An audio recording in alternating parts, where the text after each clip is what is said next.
This is CBJ in 30, presented by Telhio Credit Union. Find out more and open an account online at telhio.org. Now here's your host, Bob McElligott. The Blue Jackets pull out a 2-1 victory over the Boston Bruins, and in doing so, take a 2-1 lead in their best-of-7 second-round playoff series.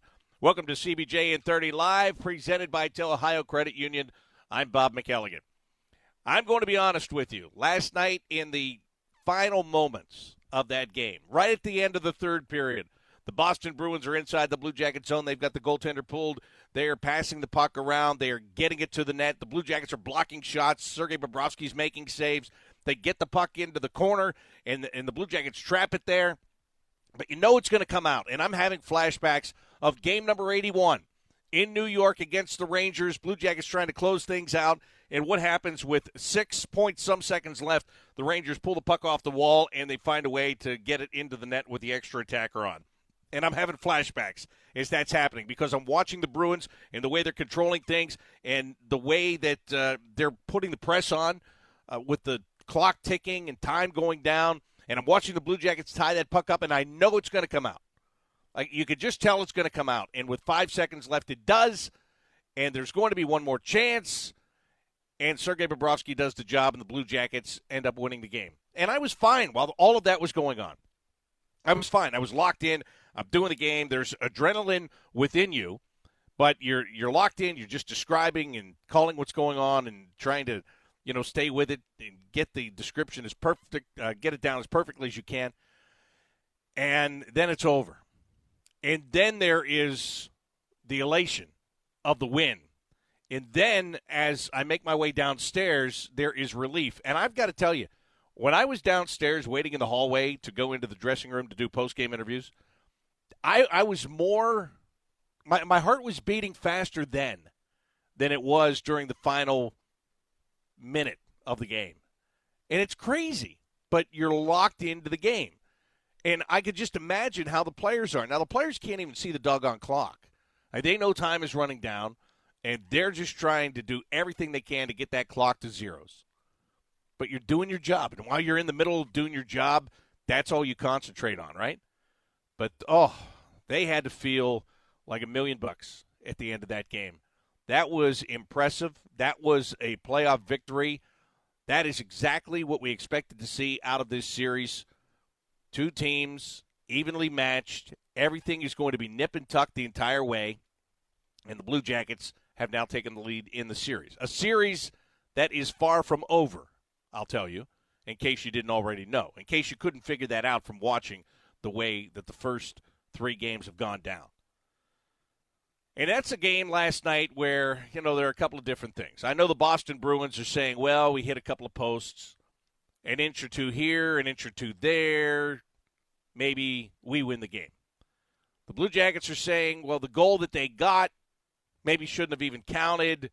I don't know if it was a continuation of the shot by Jake DeBrusk like the league determined that it was. In any event, you've got the Blue Jackets saying, we did enough to win. It was great. We grounded out, and maybe we should have got a shutout. You've got the other team saying, well, we were inches away from winning the game, and they'll both be right. They'll both be right. And that's what makes this series so fun. It's what makes it magical. And I will admit, when I say it makes it fun, I say that because the Blue Jackets won last night. Had they not won the game, it probably wouldn't be as fun for me today.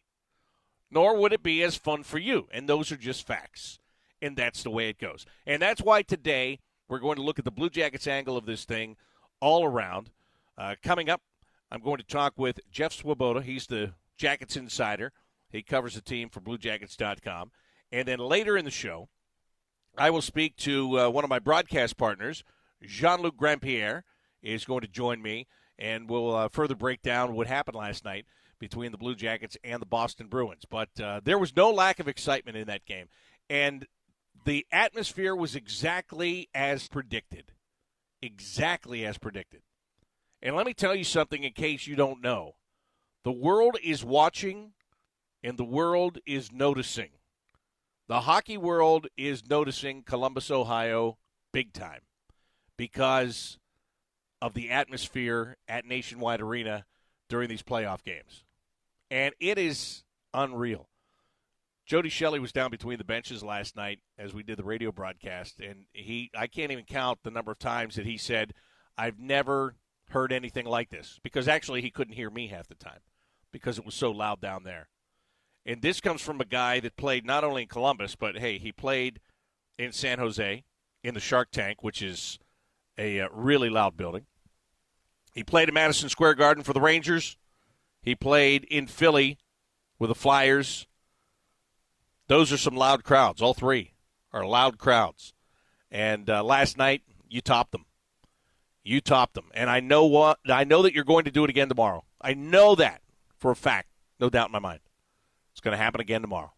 Boone Jenner started the scoring last night, and for Jenner, just a great goal. He gets the puck. He comes in on the right wing side. He cuts to the middle, goes with a fake shot. That gives him room to drag the puck a little bit further, and he just goes across the body of Tuukka Rask and puts the puck inside the right post, right by Rask's glove. He can't make the adjustment to get back to the puck. It was a terrific shot. It was a terrific move, and we've seen Boone Jenner do this so many times. And this guy's been working his tail off and playing on the fourth line and winning faceoffs and delivering hits and taking hits and doing all these little things. And he finally got his first goal of the playoffs last night. And again, it was well deserved, and it was hard working. And that's what gave the Blue Jackets that early spark in that game. And it came at a time where it looked like the Blue Jackets were going to be really challenged to get to the net all night long. Because the Bruins were doing a nice job of keeping them away from Tuukka Rask up until that goal by Boone Jenner. I had a chance to catch up with Boone in the dressing room right after the game. Boone, you had the first goal of this game.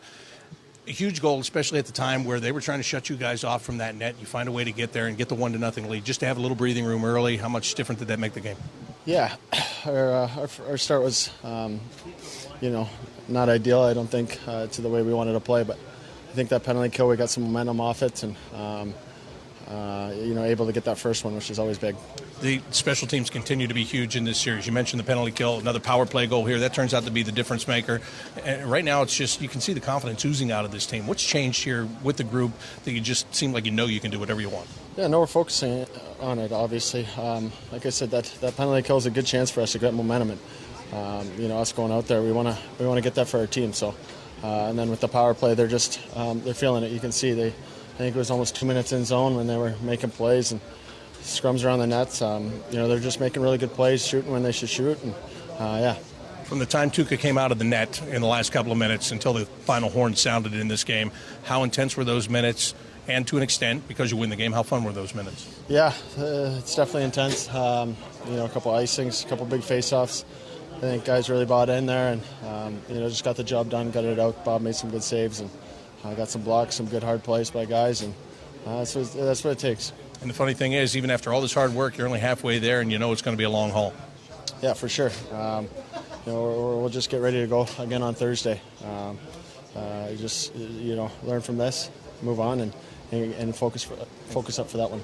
Boone Jenner, big goal scored by him last night to get the Blue Jackets on the board. Gave them a 1-0 lead. It was a lead that they would never relinquish. Matt Duchene's power play goal made it 2-0, and then 2-1 is the final score. So nice job by the Blue Jackets, and it's the first time in the series somebody's had a multiple goal lead in a game, and it was the Blue Jackets, and that's great news. They didn't have to chase last night. They didn't have to come from behind, none of that stuff, as they get a huge win on home ice. Now here's my favorite interview of the night. First of all, I love to talk to this guy all the time. I really do, because I think he is just so raw, so young, so fun, and he has a lot of things to say. It's getting them out of him sometimes, but he says everything in the way that he plays, and that is centerman Pierre-Luc Dubois, who, I had a chance to catch up with. And listen to this. I love when I can get him to talk like this and be himself. These 2 years you've been here, you've got a lot of playoff experience. But, man, how about the last 5 minutes of playoff experience you just went through in that game? What's that like? Yeah, that was crazy. I think, we stayed calm. Obviously, I think, we'd rather, the outcome is, we won, so that's what counts. But I think we can do a little bit better job of sustaining pressure in their zone and, just not being in our zone as much. But like I said, we stayed calm, we blocked some shots, we got pucks out, and we can't complain about that. How do you stay calm? Like during the regular season, is it because of what you go through during the regular season where sometimes you become unglued and you get to work on it and go over it time and time again, and then when all the chips are on the line, you're more prepared for it? Yeah, it's experience. There's a couple of times this year, I think, I remember where they pull the goalie and, they tie, and, you look back at, what you can learn from it. You look back at your mistakes, and come playoff time, it's easy to get overwhelmed with everything going on, but, like I said, it's experience where you have to just take a breath, and it's just, at the end of the day, it's just hockey. It's the same game as preseason, you know what I mean? It's hockey, it's our job, and we just got to stay calm and do it. The only thing it's not the same is one little mistake can make such a big difference. The goal that they get, I'm sure you guys feel like that one shouldn't have counted. They're going to say they rung a couple off posts and that maybe that could have been different in the game. That's playoffs, isn't it? Yeah, I mean, it is what it is. No team's going to complain after a win. We can learn from. We made some mistakes, I think, tonight. We didn't play a perfect game, but a win's a win. That's important to improve every game, improve on our mistakes, not make the same ones every game. And like I said, you can't complain after a win. You had a lot of good plays in this game, but one of the most impressive for me was in the third period. You're going down the ice, you got a defender right on you.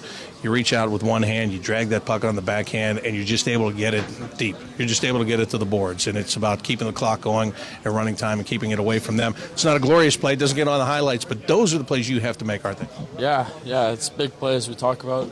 Advancing zones, getting the puck out of our zone into the neutral zone, and then once it's in the neutral zone to get in the offensive zone. And I don't think there's a stat for that or anything, but they're big plays. I think you look at Boone's line.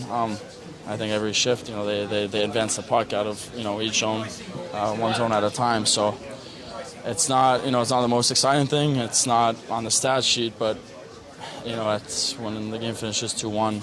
It's one of the reasons maybe why we won. I know your dad was here tonight, and I'm sure he notices those kind of plays. You looking forward to talking to him about it? Yeah. It's 10 o'clock, so I'll probably talk to him tomorrow. You got to go to bed? He's probably excited to talk to me about it, but I got to go to bed, so we'll talk about it tomorrow morning. That is Pierre-Luc Dubois, and of course his dad is a coach. His dad coached in junior. Right now his dad is an assistant coach in the American Hockey League with the Manitoba Moose. So when I ask him about talking to his dad about his game, that is not just a casual father-son conversation. That's probably a real break-it-down conversation. But again, I love that kid when he opens up and he is himself, because he is so fun, he is so raw, and he is so good. He is so good at 20 years old, and he is only going to get better. 2-1 Blue Jackets win the game last night. 2-1 they lead this best-of-7 series against the Boston Bruins. Coming up next, I'm going to talk with Jeff Swoboda. He is the Blue Jackets insider. And we'll chat about last night's win as we continue on CBJ and 30 Live, presented by Ohio Credit Union. Blue Jackets and Boston Bruins game 4 tomorrow night, 7:30 at Nationwide Arena. I'm so used to 7 o'clocks, but TV dictates the time. 7:30 tomorrow at Nationwide Arena. Plaza Party tomorrow afternoon right outside of the arena, just like yesterday. And, oh, by the way, when you're down at Nationwide Arena, swing into the Tim Hortons attached to the building, buy a Stinger Donut, and Tim Hortons will donate $1 to the Blue Jackets Foundation. I'm Bob McElligott. The Blue Jackets win last night, 2-1. They lead the series against the Bruins 2-1. And joining me is the Jackets insider, Jeff Swoboda, is with me right now. And Jeff, look, I get to talk about the game while it's going on and kind of get some of the energy out. I mean, you're just there typing. How do you get your nervous energy out? Well, the typing really does it for me. It's kind of weird. I haven't been nervous through all this. It's just being focused on the task, and I've got to have a recap done the second the game's over. So really, it's tunnel vision. I'm kind of like Sergei Bobrovsky looking at a puck. You kind of almost have blinders on, and it keeps you focused on the moment at hand. So, which is hard to believe because, I mean, the atmospheres in Nationwide Arena obviously have been absolutely fantastic. I've been there for a lot of the playoff games over the years, and they've always been, as Spinal Tap would say, they've always been at 11. But I think they've been at 12 this postseason. With the wins that the Jackets have had, people just cannot get enough of this. And you can't blame them because he waited almost 20 years for this. And it's, enjoy the ride because you never know what's going to happen, but it feels really sweet right now, doesn't it? Yeah, it does. You don't know how long the ride's going to last, of course. But you're the first guest I've had ever compare themselves to Sergei Bobrovsky, by the way. So congratulations to that. Well, I can't do that at the rink. I'm not that good a goalie, so maybe I can say it in that way. That's a very good point. Good point by you. Hey, I want to ask you, though, before we go any further, I mean, you have been a writer, and you've worked for newspapers, and, I mean, this job that you have, you're reporting objectively, but you're also with the team all of the time, and, you know, it's kind of like, I know you're writing, you try to write detached, but you're still very attached to what goes on here. Is that a challenge for you? It is a little bit, but one thing that I've always read, and one of my favorite writers, Joe Koznansky, said this a long time ago, that you don't root for teams, you root for people. So in a way, you're rooting for the team because the people are the team. But it's great to see. The thing that's fun, and it was the same way when I covered Ohio State, was that even as you're being impartial, when you see what it means to the people involved, it's really cool. And that's where you kind of get a lot of joy, even if you can't be up in the press box waving a towel and cheering and all that stuff. I mean, to be around and see the team come together in the way that they've come together over this last couple of weeks, and to see the personalities, and to see someone like Nick Foligno, who's done everything for this franchise over the last 7 or 8 years, and become the captain and become the face, and always be there, for us or for the fans or for whoever needs it, and to see him put his heart and soul on the line and have the success that he's having, to see Cam Atkinson, who's been here 8 years and now is one more playoff game this year than he'd won in his entire career combined before this season. To see those things and to see them go through it, that's what's really cool. As someone said who can't wave a towel or whatever. And so that's kind of the fun part for me is that you root for the people, and there's some great people on this team, and to see the success that they're having, or to see the fans, to look down and see everyone just going nuts. It's really neat to be able to see that because, as I said, people have waited for this for 20 years. And for them to have the success delivered to them in the way it's being delivered right now, it's just really awesome to be there and be part of it. Absolutely. Jeff Swoboda, he's a Jackets insider. You can find his work at bluejackets.com. And, yeah, I like how you describe that. It's rooting for the people, and you're right, because I tell people all the time, when I'm done doing this, whenever that may be, I'm not going to miss the game. I'm going to miss the people that are part of the game, whether they be scouts or general managers or coaches or players. It doesn't really matter. Equipment guys, all those are the people that I'm going to miss whenever this thing is all said and done. So I totally agree with you on that with the rooting. Hey, you mentioned Nick Foligno, and I said this yesterday, and I know you can relate because you're in the room, you're getting interviews just like I am. Nick Foligno, throughout the year, so many times the team loses a game and it's a bad loss, and he's got to stand there, and he's got to answer the questions. And there are times I'll go away from Nick because I know what he's going to say, and I just heard it a couple of games before, and I don't say that in a negative way. I mean, what's he going to do? He's left there to have to try to pick up the pieces when things aren't going right. And now to watch him come out there after big wins like last night and talk, just, again, to go back to what you were talking about, it makes me feel good to watch him, the expression on his face, and have him talk with excitement in his voice about what's going on here. No, I totally agree. And he had some great one-liners last night. Said, some of the keep-ins that Seth Jones had, the Clippers were looking at him to play shortstop. Is one of the things Nick said. And just some other – he just got some funny things. He's talking about the goal he almost had with the empty net. He wished the fans had blown on it so it would have gone in instead of going just wide. But you're right. He is absolutely enjoying every minute of this. And you are also right, too, about he's the guy that has to answer when things are not going well. And I felt bad for him at times throughout the year. Because sometimes, what are you going to say? Sometimes you lose a game and you just show up and you play hard and it doesn't go in. But people want answers. And I think the easiest thing to always do is say, we weren't prepared or we got to come harder the next time or whatever. But these are professional athletes. They're always playing their butt off.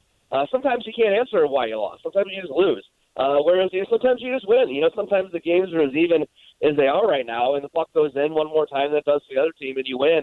And you didn't do anything super crazy special more than you just got the one break that the other team didn't get. But at the same time, you're right. It is great to see Nick kind of get the chance to go out and talk with pride about the wins that they're having, and talk about how this team has come together. Talk about the vibe in the locker room right now, which does feel like something special. Everybody knows their role. Everybody gets along. They believe they're going to win, which I think is any team that's going to accomplish great things goes on the ice or goes on the field and believes that they're going to win. And so to see him get there, and you're right to say about all those things, and the way he's playing right now too, is he's playing his butt off as well. So it's one of those things that everything is sort of come together. That's why I say enjoy it, because I've covered a lot of sports, and so many things can go wrong. So you got to enjoy when the things all seem to be going right, and everything seems to be going right for the Blue Jackets right now. And so enjoy it because this is one of those special moments in sports. It sort of feels like for everybody involved, whether it be Nick Foligno or the guy in the top row in the Nationwide Arena who's cheering his butt off because it's just great right now. Yeah, and it can still go wrong. Let's be honest. It's only 2 wins. You need 2 more to get out of this series. And tomorrow is not a must-win game for the Blue Jackets. But how imperative do you feel it is to get that win anyway and try to put a stranglehold on this series right now? Oh, it absolutely would be huge. You're right. It's not a must-win because at the end of the day, they're not a must-win until there's 3 for the other team. But if you can go back to Boston up 3-1, and you can sort of start to feel the frustration bubbling over for Boston, just in the same way you saw it bubbling over for Tampa Bay.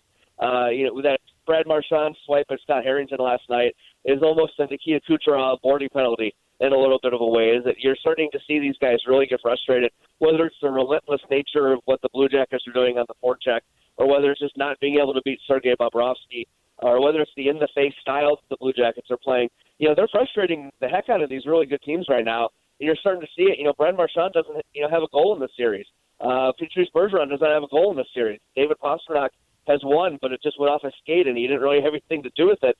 So I think that when you're shutting down the Stars, and it's really hard for them, and they're losing games, and they're not scoring, the frustration bubbles over, and you're starting to see it. So if you can keep that nature of the way you're playing going and win Game 4, you really got to feel good about where you're at in this series because Boston, they're starting to crack just a little bit, which is weird because they're the veteran team and all this. But I think you're starting to see it a little bit that they're just they're getting a little frustrated with what's going on right now.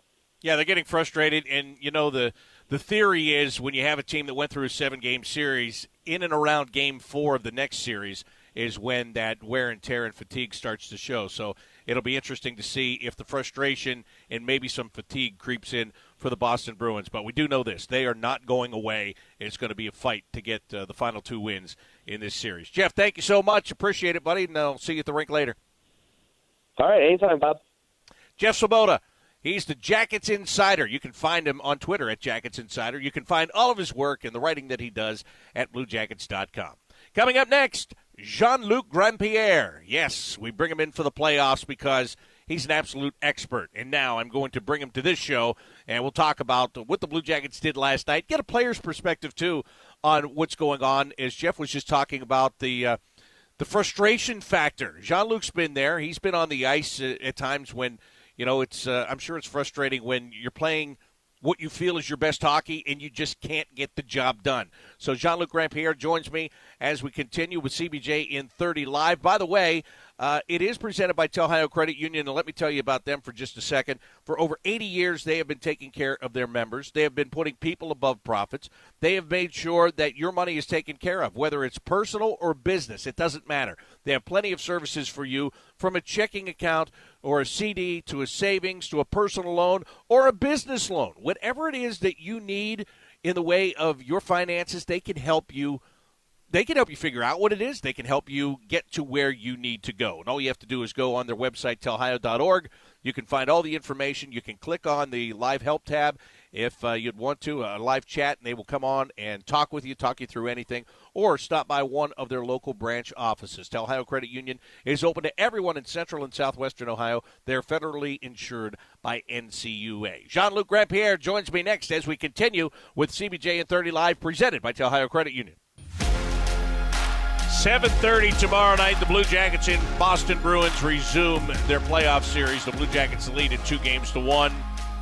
Chance to get another win on home ice at Nationwide Arena before heading back to Boston for Game 5 on Saturday. Huge win last night, 2-1 the final. The Blue Jackets grinding it out in the final minutes of regulation. Jean-Luc Grandpierre was there right beside me during the game, and the former Blue Jacket joins me right now. And Jean-Luc, what's it like as a guy who not only played here for the Blue Jackets, but after your career ended, decided to settle down here, stay here, get a job here? You've been around town for all these years. You've heard people talk about the Blue Jackets, but probably not the way they're talking about the Blue Jackets today. Good morning, Bob. Yes, it is absolutely it's a real delight, especially for someone that was here from day one. And, you've been in the organization for just as long. So to hear the Columbus Blue Jackets name being swung with positive things all along is a great thing right now, and you can feel the buzz around the city. That's for sure.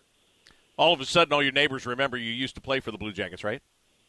That's right, and it is so. Yeah, everybody's starting to ask for tickets, and it's like, hey, I can't print those in my basement, right? And we can barely get our own families in there.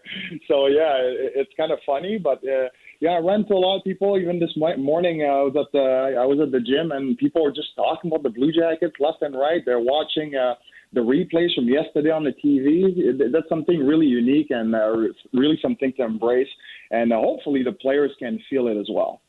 All right, now tell me, as a former player and a guy that, you played in the National Hockey League, you went to many different buildings and saw a lot of different things.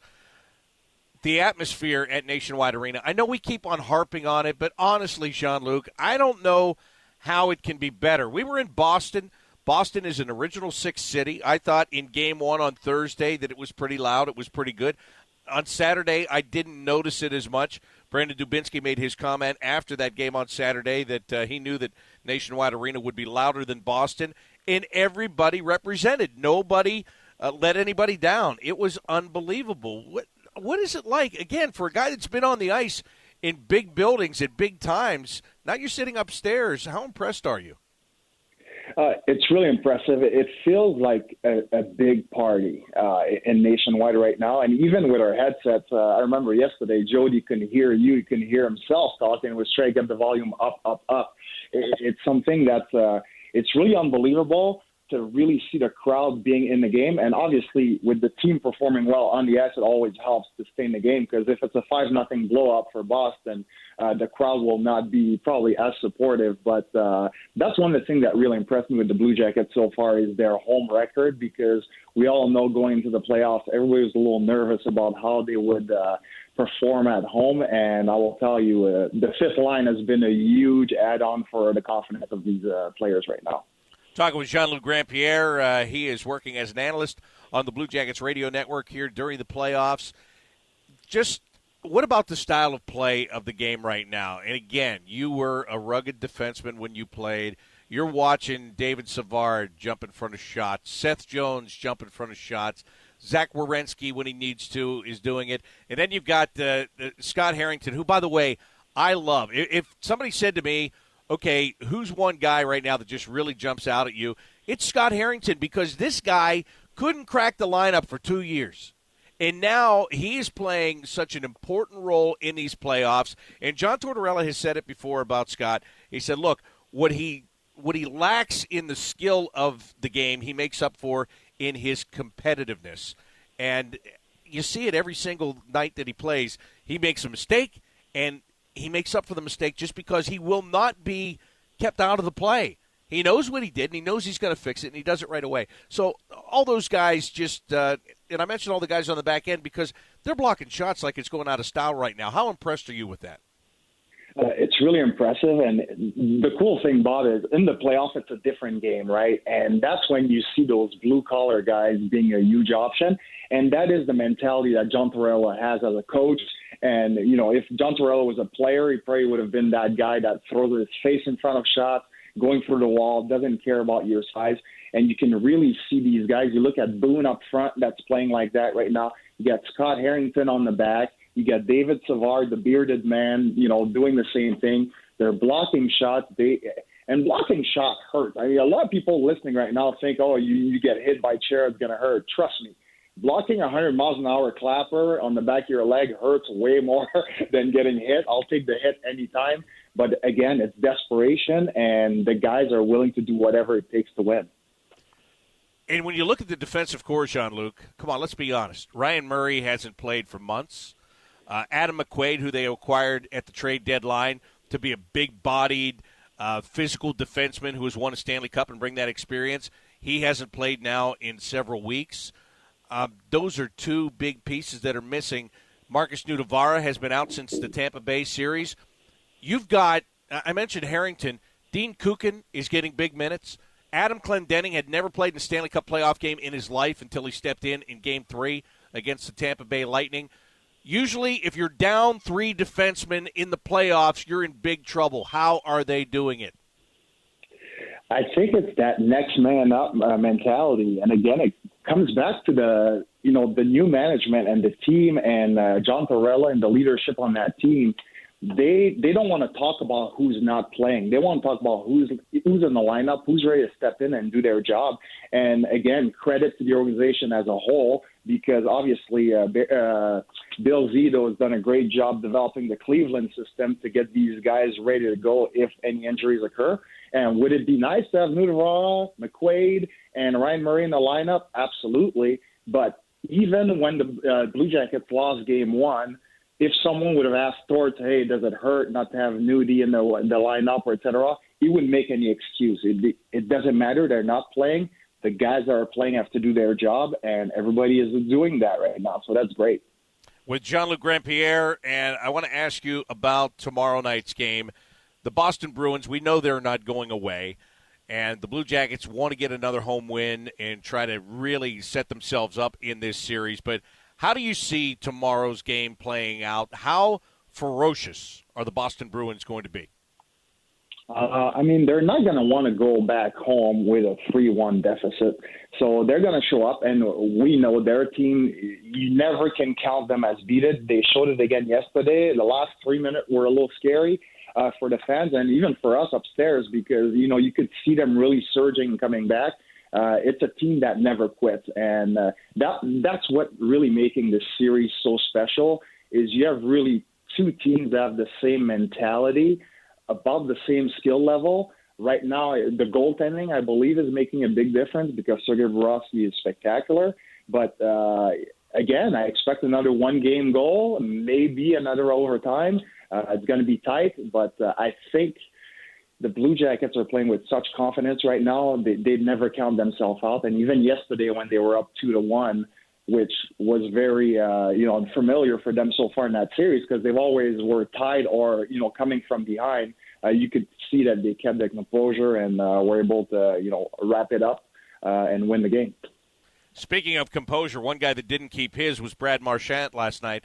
And I didn't see it happen at the time because it was after a whistle and it was down in front of the net and it was kind of in a bit of a bunch-up near Sergei Bobrovsky. But there is plenty of video of Marchand punching Scott Harrington in the back of the head while Scott was on his knees. There's no reason for it. And I got to wonder, and I don't know if they will, but it's been talked about a lot overnight. As I said, there are a lot of video angles of it now. Do you think the Department of Player Safety looks into that today at all? I think they'll probably look into it, might give a little warning to the ref. If anything, I think he'll get a fine. I wish they could suspend it for it. I don't see a suspension really coming from that. But as far as composure, again, this is a guy that's frustrated. Took a penalty early on Boone Jenner with a cross-check because he didn't want to get hit. And that's when you see that physical part is really getting to those top players and the frustration level. We saw it with Nikita Kucherov in the first round, cross-checking Nudavara out of frustration after Game 2. And then now you're seeing Brad Marchand starting to lose, his poise as well. And for the Blue Jackets to really keep their composure is really impressive because maybe I was a little too emotional of a guy, but if somebody punches me like that in the back of the head, I just broke my stick on top of his jaw real quick. And then they'd have probably given you the penalty for crying out loud. Exactly, right? Yeah, you know what? And it's nice to think about maybe I know from a fan standpoint, they're like, suspend that guy. Get that guy out of the lineup. I hate that guy. That guy has 0 goals to this point. So, maybe you're just better off to leave him in there, keep him frustrated, and get him taking dumb penalties, right? Yeah, so he's been taking some penalties that are not he didn't get a penalty on that play, but you can see that frustration, and he's not getting the benefit of the doubt as well. So if you look at a guy like Zdeno Chara, which is kind of like impressive, I mean, he's not moving all that quick, but he doesn't take a lot of penalties, but there's a lot of infraction that really should be called on him, but he's got the respect from the referees. So a lot of times they just let it go by. He's 43. He's very respectful. Todd Marchand's not going to get that break. I'm telling you right now, anything happens, if somebody trips, the ref doesn't see it, and Marchand's nearby, he's most likely going to get the call, and the Blue Jackets have been taking advantage of it. All right. I love your breakdowns, man. I love it. It's right out there, open and honest, and I appreciate it. Jean-Luc, thanks so much. See you tomorrow night. All right, see you tomorrow night. Thanks for having me, Bob. Last night, the Blue Jackets won a grinded-out game against the Boston Bruins in what is a grinded-out playoff series. 2-1, the Blue Jackets lead the series. Getting the next 2 wins is not going to be easy, and everyone is well aware of that. The next opportunity for the Blue Jackets is tomorrow night at 7:30 at Nationwide Arena. I would like to thank Jeff Swoboda and Jean-Luc Grandpierre for being my guests today. Blue Jackets are back at it with practice today, and they get ready for Game 4 against the Boston Bruins tomorrow night at 7:30. Our pregame coverage tomorrow will begin at 6:30. It's a fun ride, and it continues tomorrow night back at Nationwide Arena. That's going to do it for CBJ in 30 Live, presented by Tel Ohio Credit Union. Until tomorrow, I'm Bob McElligott saying so long.